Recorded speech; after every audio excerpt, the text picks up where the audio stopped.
sa panahon ng latest news. Diya sa linyang pag-asa Mactan, pinagi ni Sir Manny Jan Agbay. Sir Manny, may butag. Yes, good morning sa halog sa nang sukintig paminaw mo kanito ang latest with update para karong adlaw Martes, December 16, 2025. Ang shoreline ang mga karoy nakapekto sa may eastern section sa Central Luzon. Ang northeast monsoon o amihan ang mga nakaapekto sa may northern Luzon o nabing bahayan sa Central Luzon.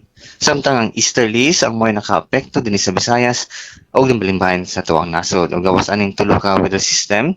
Wala ka tayo nakita nga low pressure area nga posible mayong bagyo either na sa sulod o gawas sa tumpar.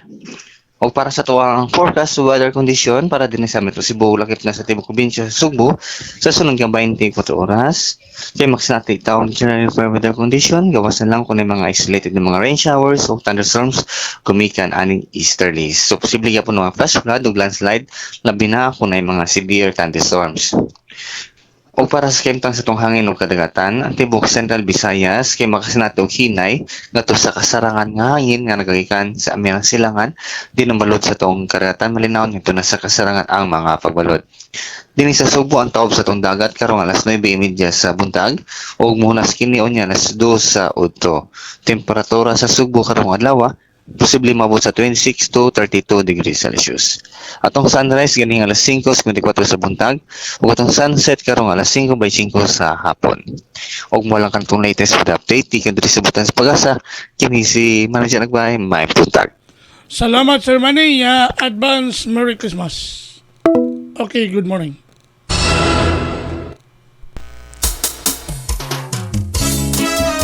Inyo gadabate ang atong dagan sa kahimtang sa panahon pinagi ni Sir Manny Jan Agbay.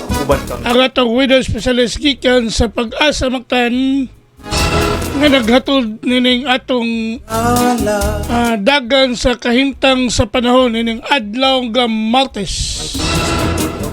Pizza Kahimtang sa panahon ng latest 16 balita. bulan sa Disyembre tuig 2025.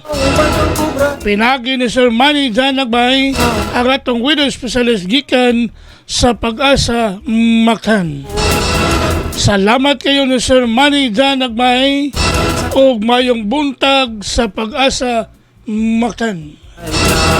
Isa mutambong o magamputan kung balita ning atong dakbayan mahipalugayot ang katawhan balita sa trapiko inyong masayran sa Lapu-Lapu City TV News #1